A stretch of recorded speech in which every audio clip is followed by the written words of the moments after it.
Boa noite, queridos irmãos. É com um prazer inenarrável que eu estou aqui de volta ao sábado para discutirmos e estudarmos os Evangelhos à luz da ciência espírita. Para aqueles que não me conhecem, meu nome é Walter e sou conhecido como Walter de Carvalho. Tinha um Face enorme em que eu fazia minhas palestras na quarta-feira sobre a mediunidade. Face da mediunidade está presente em praticamente todas as religiões. E há mais de meio século que eu trabalho na seara do Senhor. E sou um pesquisador em teologia há mais de 35 anos. Faço estudos comparados à Bíblia. Em nenhum momento, aquilo que eu disser é uma crítica àquilo que está sendo feito pelas igrejas no seu dia a dia. Mas eu lamentei muito, porque eu agora tive de criar um novo Face e estou pedindo às pessoas que entendam que não é uma coisa nova, é uma coisa que eu estou dando continuidade ao meu trabalho. Quartas-feiras sobre mediunidade, as técnicas de mediunidade. E aos sábados, os estudos do Evangelho à luz da ciência espírita. Para aqueles que não sabem, a ciência espírita ela foi criada, na realidade, ela não é uma criação específica, ela foi codificada e ela não existia com esse nome. Esse nome foi criado, como eu disse na outra reunião, por Allan Kardec. Espiritismo não existia, como diz Herculano Pires, neo-espiritismo, novo espiritismo, etc. Espiritualismo, na realidade, a filosofia e espiritualismo. É uma ciência.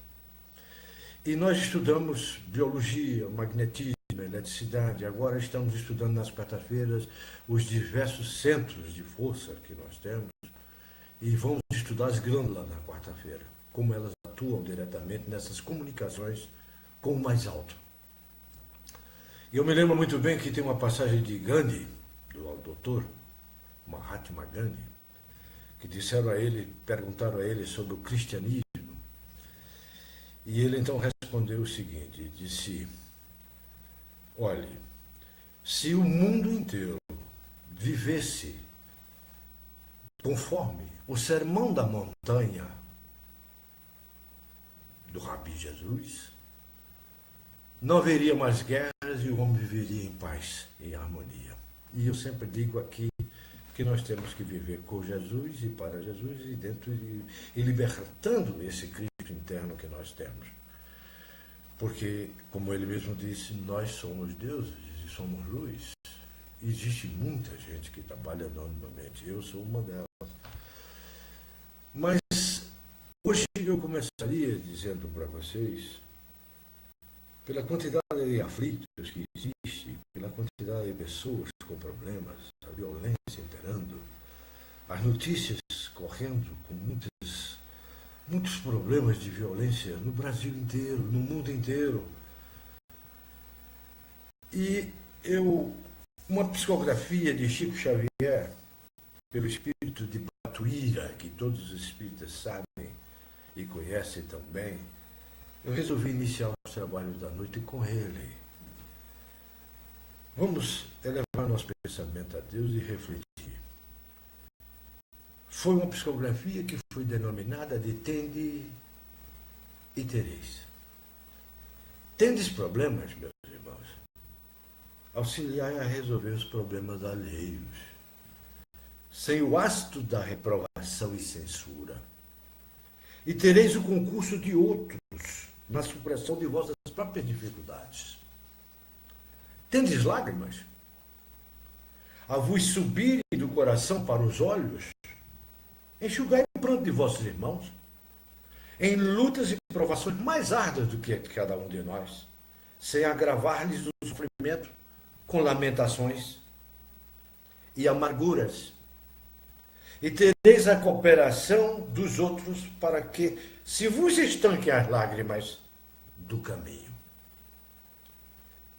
Tendes, meus irmãos, necessidades materiais? Cooperai no socorro à penúria que invade os lares mais flagelados do que o teu.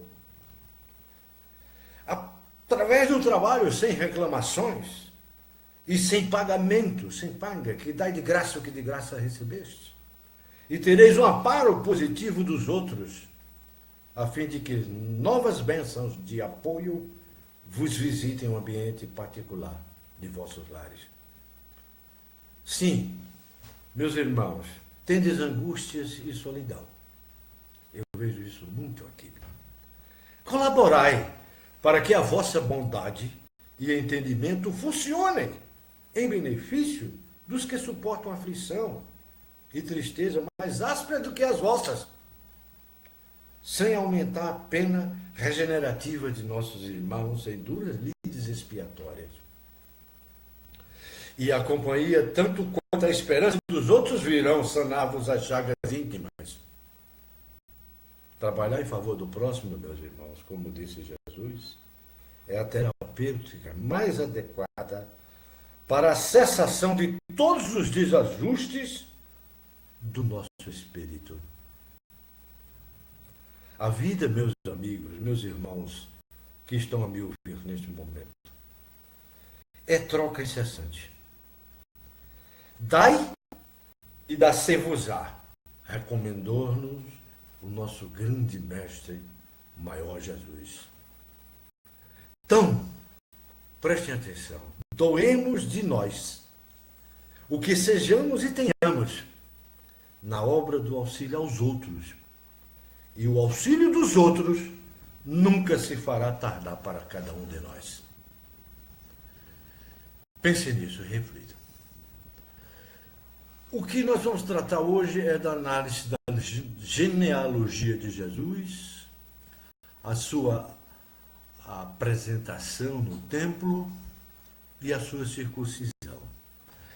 Dentro desses estudos comparados que eu faço há mais ou menos uns 35 anos.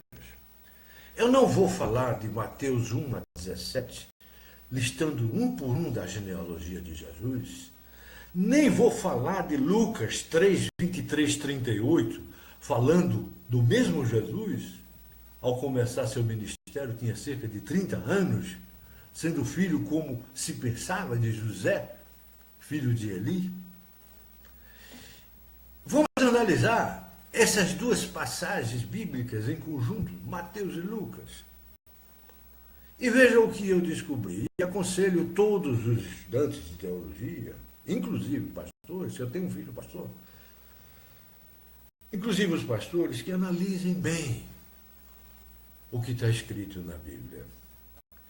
Veja bem, quando nós lemos os dois, Mateus e Lucas, não há uma ordem inversa, não é só a ordem inversa que aparece para definir as duas genealogias, não. Os nomes variam. Para termos uma ideia real, meus irmãos, vamos alinhar as colunas e as genealogias. Se eu fosse fazer isso, levaria muito tempo. Mas eu começo por Lucas e vou colocando ao lado de Mateus, mas não dispensando de análise do grego, do hebraico, da Vulgata, porque cada um tem suas especificidades quando foi redigida. Lucas reescreveu totalmente em grego. Na lista genealógica de Mateus, eu observei o seguinte: encontramos a divisão da genealogia de Jesus em 3 séries, salientadas pelo próprio autor. Agora, tem umas coisas interessantes que nós precisamos ver. De 14 nomes que lá existem, cada uma, embora a terceira só chegue ao número 14, se contarmos na série o nome de Maria, isso forma um total de 42 gerações. Ou seja, 6 vezes 7 são 42. Note-se que a letra hebraica do nome Davi somam 4 mais 6 mais 4, que é 14. Olha que coisa interessante. Não se pode deixar de analisar a Bíblia dentro do aspecto também místico. Na lista de Lucas, cuja primeira parte, no versículo 23, que vocês podem ver, será comentada mais tarde por mim, aqui no decorrer da palestra, há grande divergência de nomes, chegando a um total de 76 nomes entre Abraão e Jesus. Lucas nos dá 56 nomes, isto é, mais 14 do que Mateus dá. Pouca gente Analisa, lê a Bíblia com essa análise do teólogo, comparando. É verdade que desses dois nomes, Matate e Levi, são repetidos duas vezes na mesma ordem, nos versículos 24 e 29. Podendo tratar-se do engano do copista, porque se lembra, na primeira palestra eu falei que existia os copistas que faziam cópia, e muitas vezes, muitas dessas cópias, o próximo pensava que era do texto e colocava no texto. Tanto assim que Júlio Africano, um historiador, Eusébio, também historiador, e Ambrósio, e no manuscrito que nós chamamos manuscrito C, não trazem essa repetição. Os teólogos não podem só estudar teologia naquilo que é definido por cada uma dessas estruturas dogmáticas. Por que essa diferença entre os dois evangelistas? Eu fiquei me perguntando. Explica alguns interpretadores, exegetas, como nós chamamos, que Lucas reproduziu a genealogia de Maria.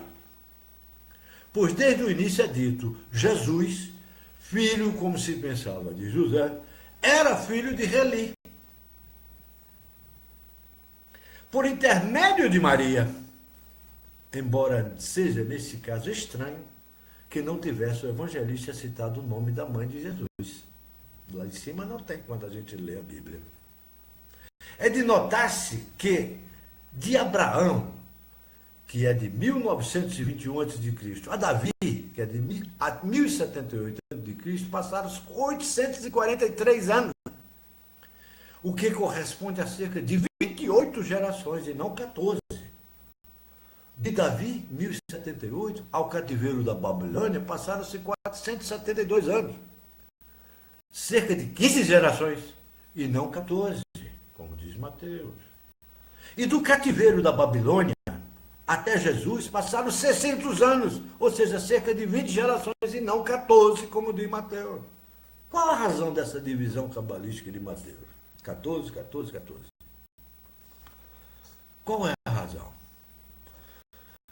Vamos estudar isso. Observamos ainda que Mateus suprimiu diversos nomes que constavam das listas oficiais dos rabinos daquela época, e mesmo do texto bíblico. Por que será?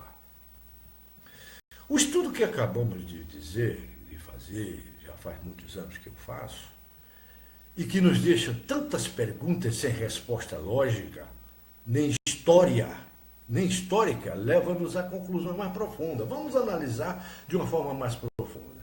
De qualquer forma, o número 42, para o qual Mateus chama nossa atenção, e que nada em histórico revela-nos a divisão de 3 séries de 14, ou seja, 6 séries de 7, divididas de 2 em 2. Devemos interpretar como uma evolução. Olha aí, senhores. Por isso a ciência espírita é importante. Depois que atingimos o reino nominal, que nós temos o reino mineral, o reino animal, o reino hominal e o reino espiritual. Tanto que os arcanjos e os anjos faziam as suas aparições e davam no sono, e a Bíblia está recheada de fenômenos mediúnicos, como eu tenho dito. As pessoas não querem aceitar isso, mas não tem outro jeito, está lá escrito. Não podem fugir. Dos 2 primeiros graus, corpo físico e duplo etéreo. Em 7 períodos cada um, 2 dos segundos graus, corpo astral e das emoções e do intelecto, como nós já discutimos tantas vezes, cada um em 7 períodos. E 2 dos terceiros graus, corpo mental e causal, com 7 períodos cada um. Depois de tudo estão em ponto, é que pode a criatura atingir o grau supremo, o 7º. Tanto é que a gente sempre fala o 7º céu lá, principalmente os cristãos. Os muçulmanos falam 11 céus. No qual ainda permanecerá por mais 7 estágios, completando a série mística de 49. 7 vezes 7 são 49, porque inclusive cada número tem um significado na Bíblia. 7 é muito. 10 é muito mais do que 7. 70 vezes 7 é um infinito. Essa é a interpretação que a gente já falou aqui. Para passar um grau superior de libertação de cada um de nós, final das encarnações, no mundo animal, de provações evolutivas, como nós estamos. De qualquer modo, meus irmãos, são inúmeras e variadas vidas que precisam ser vividas. O mais interessante é o versículo final da série, na qual está resumida a fase final da evolução. Vamos ver. Jacó significa o homem comum. Gerou a José, o intelecto, como nós já dissemos aqui. Esposo de Maria, ligado à intuição, Maria, da qual nasceu Jesus, a individualidade, o verbo que se fez carne, o chamado Cristo, o nosso eu interno. Agora está entendendo? Porque eu falo tanto em intelecto, individualidade, intuição. E o Cristo interno que nós temos que libertar e viver, ninguém consegue viver sem Cristo. Ou em Cristo e por Cristo. Isso eu sempre disse. Não importa a religião que você tenha, se você é católico, evangélico, budista, ou seja lá o que você for. Não interessa. Cada homem tem que ter uma religião. Nós somos imbuídos de uma religiosidade extraordinária dentro de cada um de nós. Não importa que caminho você vai trilhar. Todos os caminhos levam a Deus e a Jesus. Com essa explicação, meus queridos irmãos, não quero dizer em absoluto que Jesus tenha encarnado nesses elementos que são citados como seus antecedentes. Não, não é isso que eu estou dizendo. O que aí está é apenas um simbolismo para mim, para vós, para nós, a fim de compreendermos que um espírito imaturo, não desenvolvido ainda, não poderá penetrar o pórtico do encontro. Antes disso, deve passar por toda a escala evolutiva humana. Daí o cuidado de todos os mestres, inclusive de Jesus, quando ele diz assim, de não dar aos cães o que é santo, nem pérolas aos porcos. Está em Mateus 7,6. E de revelar essas coisas aos pequeninos, aos humildes, escondendo-a dos sábios. Está em Mateus 11,25. Quem julga saber tudo, ou saber muito, já está inchado de vaidade. Isso eu não tenho. Que não consegue perceber a voz de Deus, o espelho, o exemplo da humanidade máxima que possamos conceber. Jesus. Nossas vidas que vivemos, meus irmãos, experimentamos nessa vida que vivemos, todas elas, até chegarmos ao ponto que estamos, toda a situação dentro do nosso raio específico de riqueza à pobreza, da posição elevada à posição mais humilde, da atuação virtuosa de quedas que nos ensinam a humildade, passando por vezes a corpos masculinos e femininos, como eu já disse aqui antes. Por isso, nos ascendentes de Jesus, encontramos todas as castas, reis e mendigos, mulheres virtuosas e meretrizes, senhores e escravos. A experiência tem que ser completa, meus irmãos. Seria possível, mas não nos alongaríamos muito aprofundar esse estudo agora, mas a gente vai abordando ele aos poucos, examinando e analisando o significado de cada um desses nomes citados e suas posições históricas. Eu vou só falar alguns. Mateus cuidou de sublinhar as divisões com nomes extraídos da história.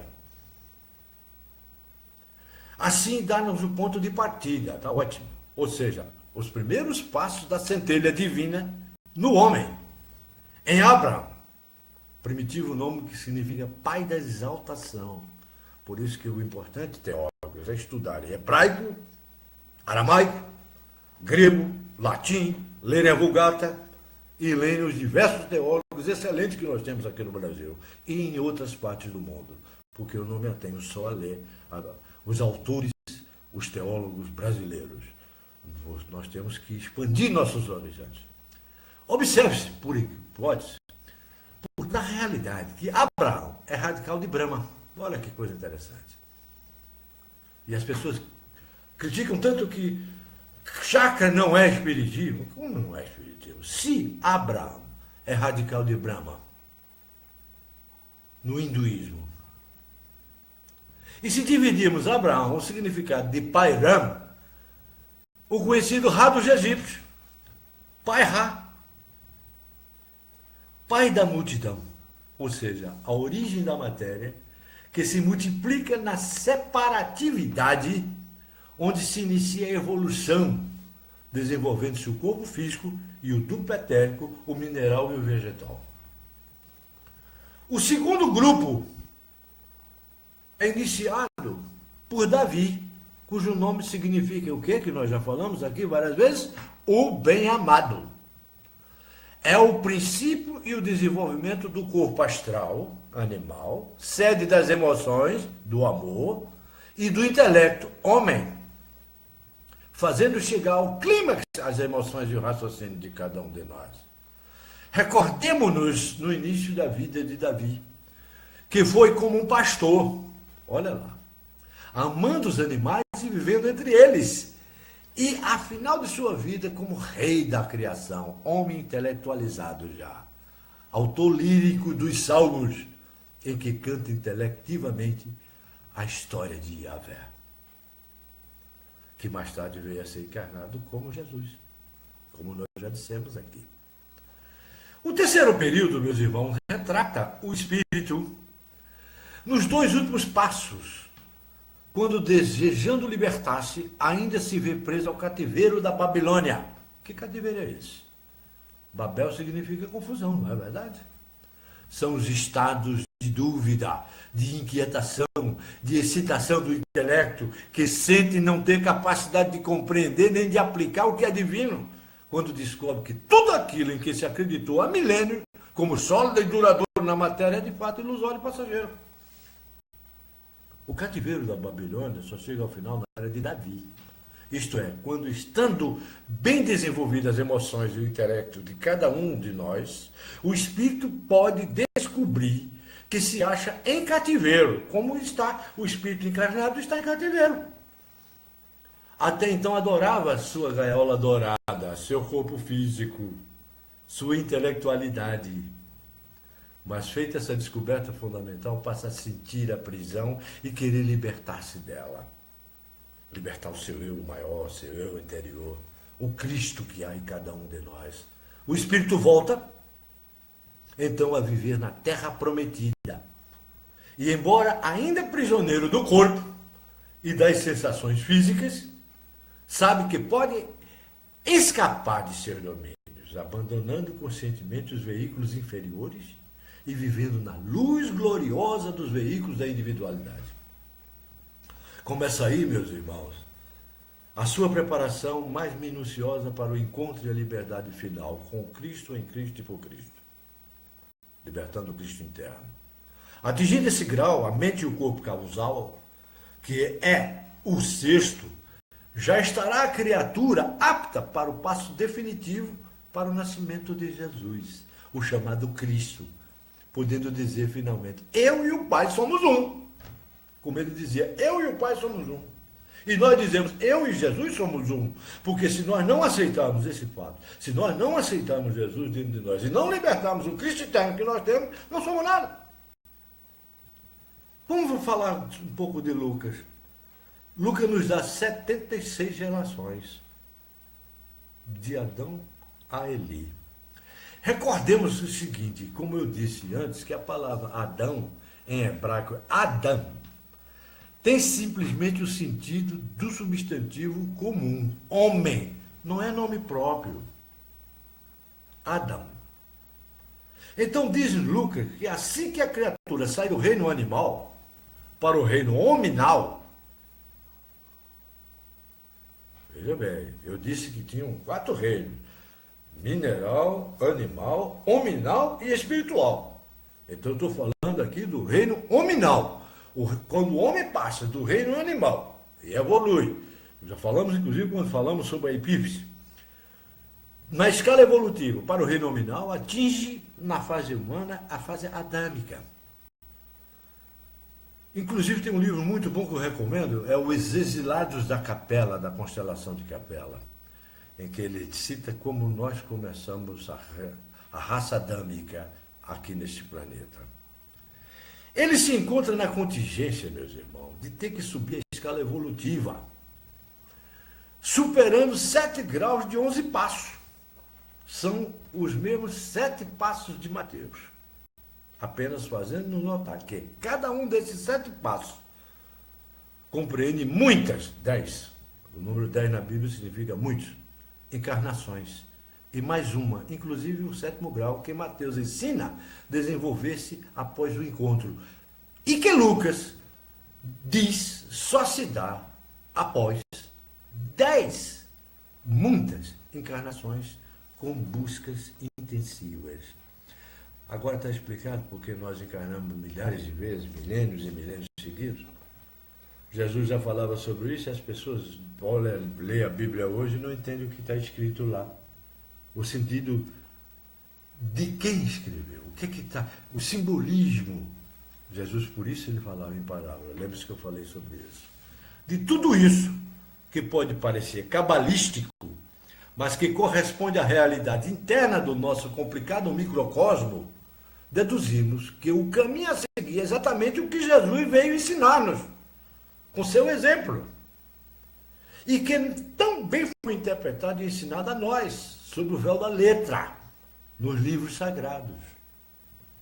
Logicamente, os caminhos são muitos.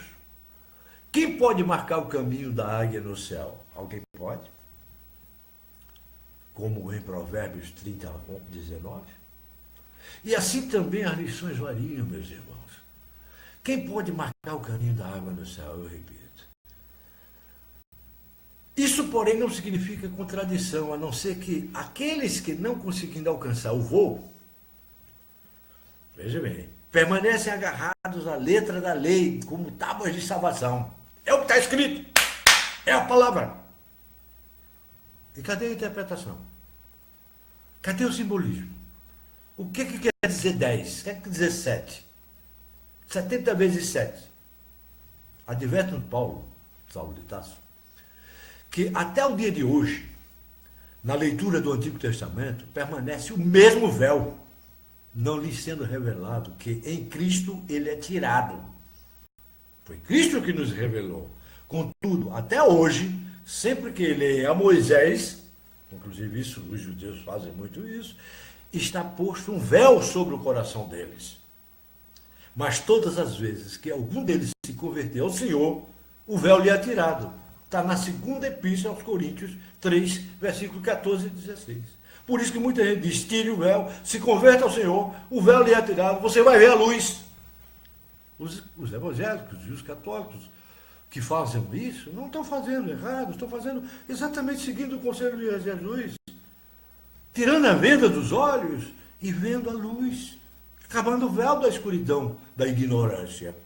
É por isso que somos ministros não da letra. Eu não sou ministro de letras, mas do Espírito, pois a letra mata, mas o Espírito vivifica, disse Saulo de Tarso. Lembram-se? Em 2 Coríntios 3,6. Vou repetir. Olha lá. A letra mata e o Espírito vivifica. Isso tentamos fazer agora para o grande público. Levantar uma ponta do véu da letra, que encobre tantas belezas que estavam ocultas sob os hierogramas dos primeiros discípulos de Jesus. O Mestre, por excelência, o Cristo manifestado, o Filho de Deus, em forma humana. E assim, meus irmãos, esperamos que este mesmo Cristo desperte do seu sono milenar em cada um de nós, fazendo nos seus instrumentos, como está fazendo eu um instrumento dele aqui nesse momento, descerrando véus.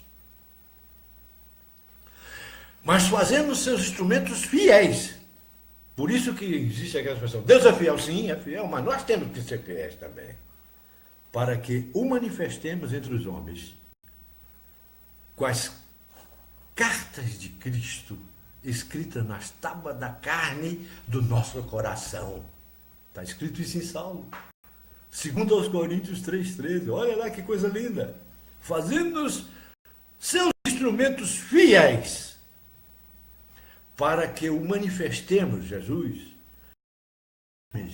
com as cartas de Cristo escritas nas tábuas de carne de nosso coração. Esse é que é o problema. Por isso que as pessoas não entendem quando as pessoas dizem, alguns pastores, inclusive até quando eu converso sobre Bíblia com meu filho, que é pastor, embora ele conheça a minha doutrina, e sabe, mas ele tem uma educação evangélica espiritual.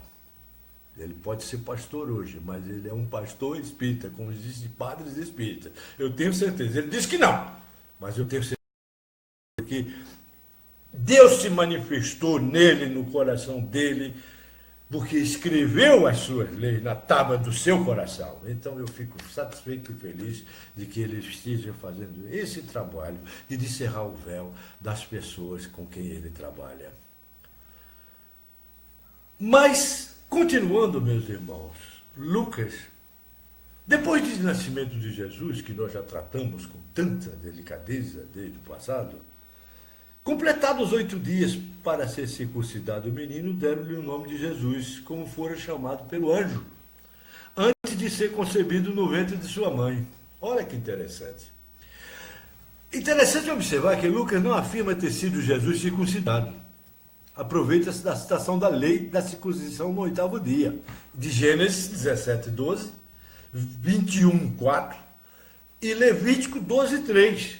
Que era a norma que no 8º dia teria que ser circuncidado. Nós já falamos sobre isso antes. Inclusive a circuncisão de Jesus foi feita em casa. O de João Batista foi feito em casa, acompanhado inclusive por Isabel. A gente já falou sobre isso. Para dizer que nessa época foi dado o nome do menino Jesus de acordo com a anterior indicação do anjo. O anjo se materializou, Gabriel, e falou com Zacarias, como nós já dissecamos tantas vezes. O próprio Gabriel depois apareceu aos pastores, mas foi Gabriel que deu a boa nova.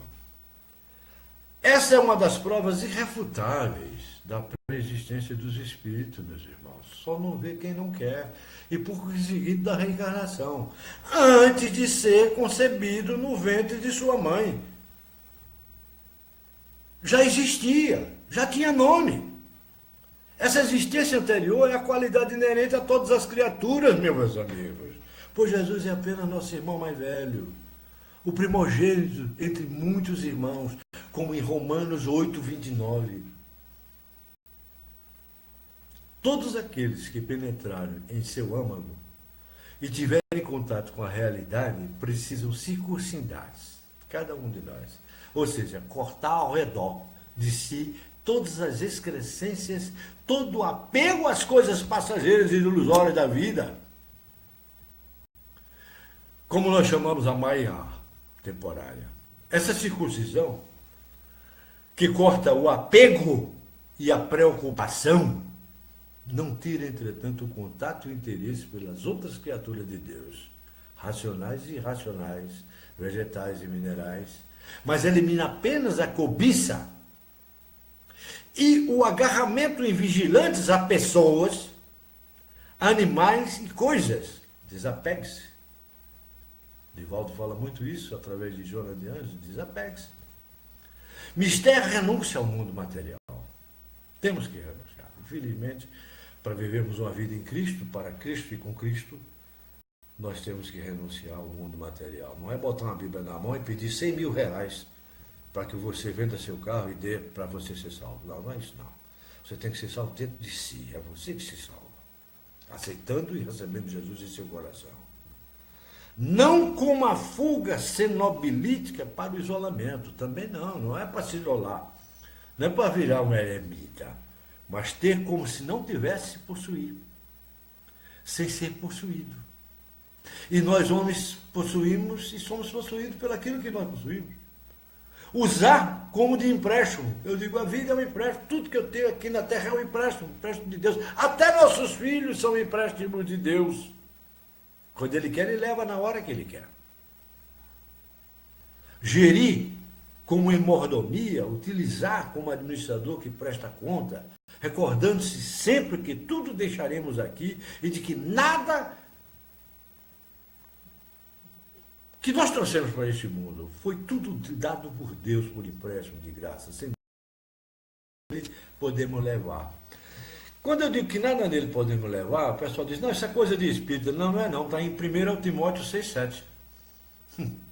Eu nunca vi um livro mais espiritualista do que a Bíblia, e me religiosíssimo. E cada homem que tem a religiosidade aflorada sabe que na Bíblia tem tudo.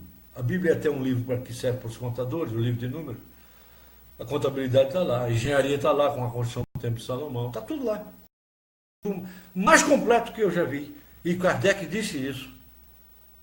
Quando ele escreveu a Gênesis, o céu e a terra, e nas obras póstumas dele, ele escreveu que a Bíblia era extraordinária.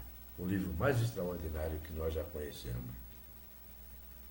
Renúncia de coração, destacando-nos das coisas, embora continuando a servir-nos dela, desapegando-nos das criaturas, embora continuando a amá-las e a servir a elas, é a essência da vida e da boa vida. Em Cristo, com Cristo e para Cristo. Mas Lucas continua.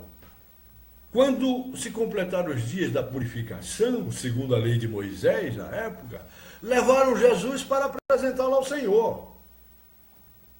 Como está escrito na lei do Senhor, todo primogênito macho será consagrado ao Senhor, e para oferecer em sacrifício, um sacrifício segundo o qual é dito pela lei do Senhor, um casal de rolas ou 2 pombinhos.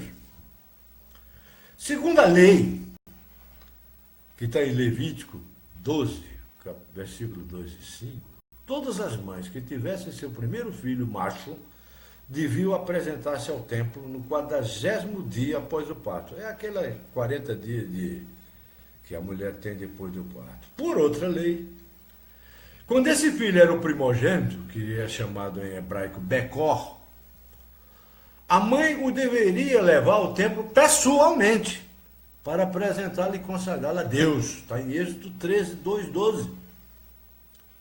Entretanto, como os da tribo de Levi é que tinham como função oficial o sacerdócio naquela época, judaico, e está em número 3, versículo 12 e 13, os primogênitos das outras tribos eram resgatados com a oferta dos 5 ciclos de prata.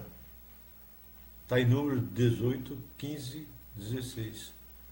Sendo Jesus da tribo de Judá, olha lá, Jesus não era da tribo de Levi, era da tribo de Judá, fez Maria a oferta legal por ele, isentando do sacerdócio oficial que ele teria que ter. Em vista disso, Lucas não distingue as 2 cerimônias. Isso é que é interessante, porque as pessoas leem a Bíblia e pensam que está lá na palavra, mas vamos analisar. Lucas não distingue as 2 cerimônias, a purificação de Maria e a consagração de Jesus, mas engloba-las numa só palavra, o resgate deles, nas traduções. Segundo a citação feita por Lucas, de Êxodo 13, 2 e 12, onde se lê textualmente, todo macho que abrir a vulva será chamado santo para o Senhor. Há uma declaração bastante clara de que o nascimento de Jesus foi normal. Abriu a vulva para sair. Não havendo a virgindade durante nem depois do parto. Como desejam alguns. Se realmente os fatos tivessem sido anormais, estaria a mãe de Jesus dispensada da lei. Não estava. Por sua purificação, Maria deveria oferecer também sacrifício. Levítico 12, versículo 8. Que consistia em um casal de rolinhas ou de 2 pombos, jovens borrachos, como nós chamamos. Essa oferta era uma concessão aos pobres, para substituir o cordeiro que era servido em holocausto, aos que tinham posse para comprá-lo. Após o corte ao redor de si, que é a circuncisão, ao redor de cada um de nós, que todos nós temos que nos sofrer a circuncisão em veículos materiais, a individualidade está carregada de fluidos materiais densos, gestando como um feto no futuro, o filho do homem. E ao obter o nascimento do filho, que é o nascimento de Jesus em cada um de nós, consegue fazer vir à luz o seu primogênito e deve consagrá-lo a Deus como Nazireu. Daí em diante será chamado santo, ou seja, purificado, dedicado a Deus. Tem que prestar atenção nas traduções e nas palavras originais, em grego e em hebraico. Esta apresentação é acompanhada de uma oferta simbólica, um cordeiro, ou para os pobres, um casal de pombos ou de rolas. Era assim que está escrito. Demonstra que aquele que obtém a graça do encontro deverá oferecer a Deus em sacrifício a parte animal que tem, seus corpos da personalidade, como sacrifício ao espírito. Uma vez purificados os veículos físicos, material, elétrico, etérico, astral e intelectual, são eles apresentados ao templo interno, nosso coração, como oferenda agradável a Deus. Pois não se conceberia que um novo ser, um homem novo, desprezasse e abandonasse esses veículos que o serviram durante milênios sem contas, o corpo material, etérico, astral e intelectual. Terminada essa tarefa deles, na ajuda à evolução do espírito, nada mais justo que eles sejam oferecidos a Deus e consagrados como recompensa pelo bem que prestaram. Por isso eu ofereço meus corpos material, etérico, astral e intelectual a Deus. Nada mais justo do que oferecer a Deus e consagrar como recompensa pelo bem que me prestaram e me prestam até hoje. O meu corpo físico, o meu corpo astral, o meu corpo intelectual e o meu corpo etérico. Ofereço a Deus. Façam-no também. Daí por diante, só o espírito vale. E a criatura espiritualizada passará a viver no corpo, mas não para o corpo. Cada um de nós tem que viver no corpo, mas não para o corpo. Viverá no corpo como um hotel ou um barraco temporário, não interessa. Mas viverá no corpo, mas não para o corpo. Já dizia Cícero, o grande historiador, no livro da Senectude, capítulo 23, coluna 84, o seguinte, que fique registrado para nós hoje. Saio desta vida como uma hospedaria, como de uma hospedaria, e não como de minha casa, porque a natureza nos dá um abrigo de passagem e não um domicílio. E Paulo diz, enquanto estamos nessa tenda de viagem, gememos aflitos. Enquanto estamos encarnados nessa carne, gememos aflitos. Está na Coríntios 2, capítulo 5, versículo 4. E Pedro diz também, é justo, enquanto estou nesta tenda de viagem, despertar-vos com recordações. Está na segunda epístola de Pedro, capítulo 1, versículo 13. Essa hospedaria, meus irmãos, é o veículo animal e é ofertado a Deus, continuando homem novo e em espírito, com Jesus despertado, com o seu Cristo interno aflorado, a tratá-lo bem e com gratidão. Agradeça seu corpo, cuide bem dele. É tua hospedaria, porque o que vale é teu espírito. A palavra não vivifica, o espírito vivifica. A palavra é morta. Isso vai para o chão, isso vai para a terra, mas o espírito permanece eterno. Para continuar o homem novo e tratá-lo bem com gratidão, embora esteja vivendo no Espírito, pelo Espírito e para o Espírito. Vamos viver pelo Espírito, para o Espírito e no Espírito, em nome de Jesus. Essas são as minhas explicações por esta noite. E no próximo sábado nós continuaremos com o canto de Simeão. E depois do canto de Simeão, que é uma coisa linda, nós vamos falar, se der tempo, porque esse canto de Simeão é lindo e ele vai levar um certo tempo para isso, porque ele fala inclusive da circuncisão e todo esse tema que nós falamos até agora. O cântico de Simeão merecerá de nós um cuidado especial e um sábado inteiro para tratarmos disso. Agora, eu gostaria que cada um de nós levasse seu pensamento a Deus e pedisse em nome do Senhor Gratidão por tudo que Ele nos fez e Ele nos faz. E eu farei agora uma prece especial. Essa prece especial, ela vai dirigida aos centros espíritas e às igrejas, de uma maneira geral, a todos, porque somos todos irmãos. E, senhores, não pensemos que os caminhos não dão no mesmo para Deus. Todos os caminhos nos levam a Deus. Todos os caminhos nos levam a Deus. Eu vou fazer um Pai Nosso diferente para vocês agora, para encerrarmos. O primeiro livro que Chico Xavier psicografou chamava-se Parnaso de Aneitúmulo. Foi escrito em 1950, 51 aproximadamente. Em que aparece, através da mediunidade dele, um monsenhor, José Silvério Horta, e que fez esse lindo Pai Nosso que agora eu vos transmito. Pai nosso que estás no céu, na luz dos sóis infinitos, Pai de todos os aflitos, nesse mundo de escasseus. Santificado, Senhor, seja o teu nome sublime, que em todo o universo exprime concórdia eterna. Venha ao nosso coração o teu reino de bondade, de paz e de claridade, na estrada da redenção. Cumpra-se o teu mandamento, que não vacile nem erra, nos céus como em toda a terra, de luta e de sofrimento. Evita-nos todo o mal, Senhor. Dá-nos o pão do caminho feito de luz, no carinho do pão espiritual, como eu acabei de citar.